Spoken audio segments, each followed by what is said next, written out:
Nathan Judah. I'm here with Maher. Matt, Wolves 5, Blackpool 0. Look, not the best opposition, but in terms of a workout for Gary O'Neill, he must be pretty delighted. It's not the best opposition, but Wolves have played quite a lot of lower league opposition in recent years and not beat any of them 5-0. No. That was their biggest win in more than 8 years since they beat Rotherham in the Championship by the same scoreline.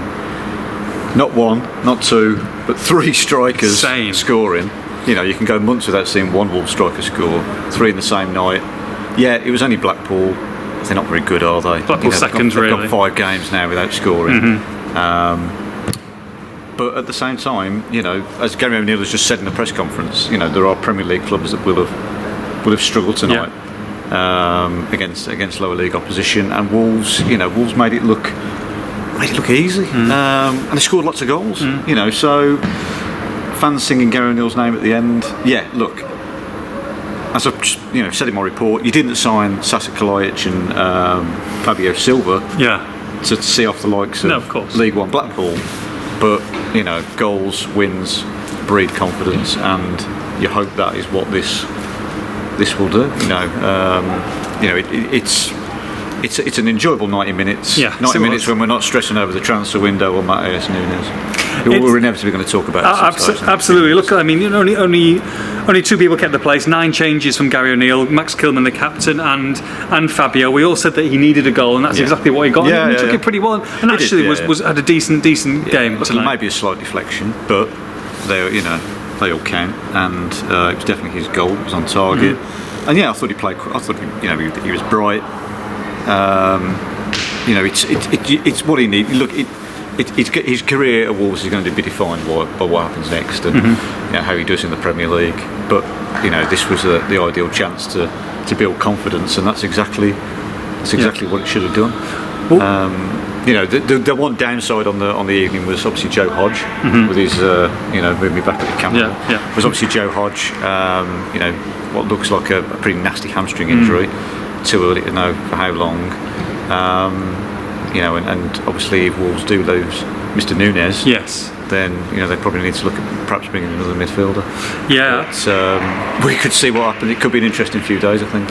Well, Wolves said they needed a goal scorer, and that's why they signed Matt Doherty. Comes back and scores a brace. Look, different position, especially at the start. He played right centre back in the first half, and then he moved to right wing back, where obviously he did very well in let's face it, one of the best Wolves teams in recent history, and he scored 2 goals in 6 minutes tonight.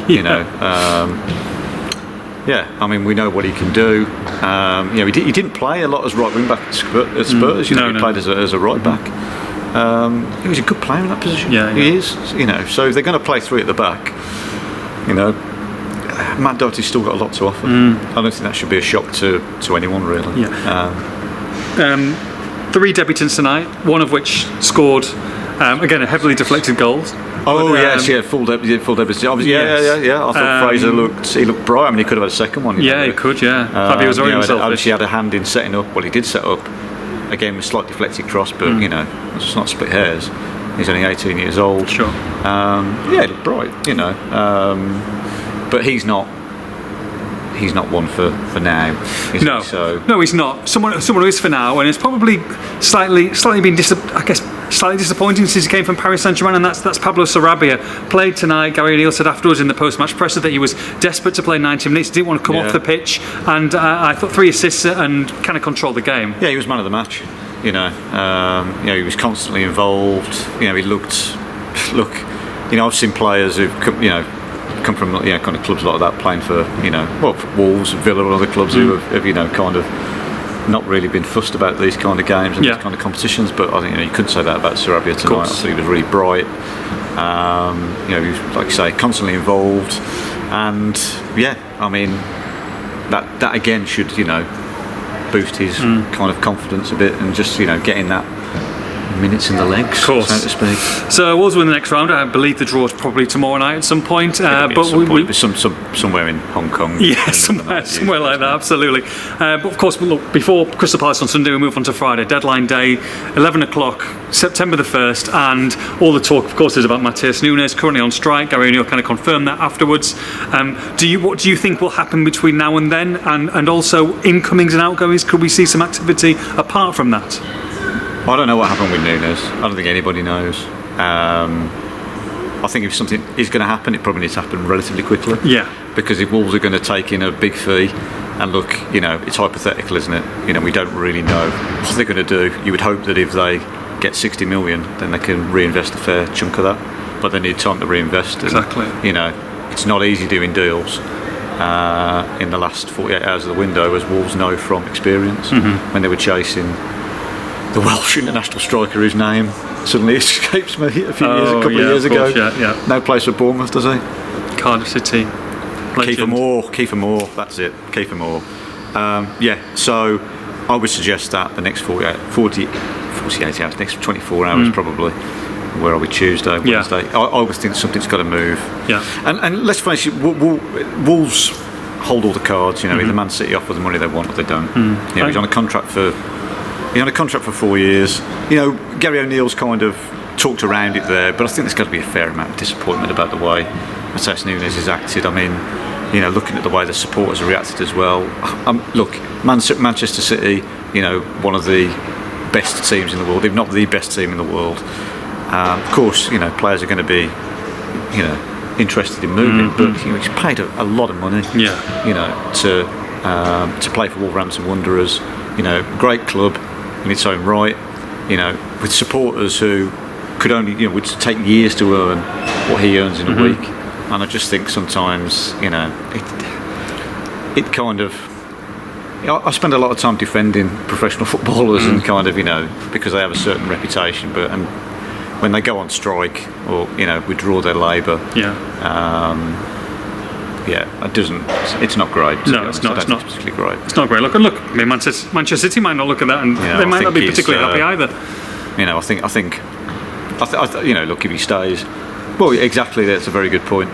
I think if he stays, then he'll have some making up to do. Because let's face it, he hasn't exactly set the world alight. No. He was really disappointing last season. Can he win back the fans? Let's say he's here on September the 2nd. Can he win back the fans? Because they're going to be... He's going to have some making up to do. The reintegration process. He's going to have some making up to do. Look, he's clearly got a lot of quality, but we haven't seen that much of it.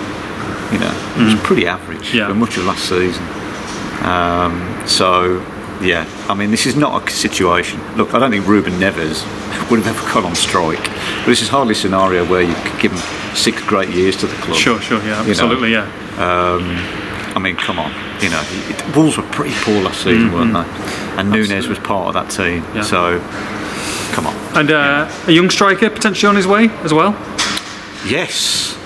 Enzo with an S. Gonzalez. Don't know anything about him. I'm not going to even claim to do. And anyone who 18 and good. Anyone who says they are following anyone who says they are following the Paraguayan Premier League and knows all about this kid is either lying or seriously needs to get out more and discover a bit more that there is more to this world. Look, he's someone Wolves have scouted for many months. He's 18 years old. He's coming in. He's a prospect, but he's coming in for £5 million, which is not very much in this day and age. Coming in £5 million, and they feel he can do a bit. He could contribute a bit now, as well as becoming a very good player. And it's interesting that they're looking at South America. I think that's the most interesting thing. Obviously they got João Gomes in from Brazil earlier in the year, and they feel that there are bargains to be had. And Brighton have proved that there are bargains to be had in that part of the world. So, wouldn't surprise me. It's clearly an area that they're going to be signing a few more players, but that is one that should get over the line, and perhaps a few more. If Núñez goes, then could be a scramble. Gary O'Neill's pretty much said a lot without saying anything at all. Just about 10 minutes ago, where he kind of said we could be signing a lot of players, but then we might not. It's kind of. Well, it all depends on Matheus Núñez. Join us at Express and Star deadline day, because we're going to be there from 8 o'clock in the morning. I'm not going to be there. I'm off. Oh, you're off. I'm taking deadline day. I'll be there. Lee might be there for the first time ever.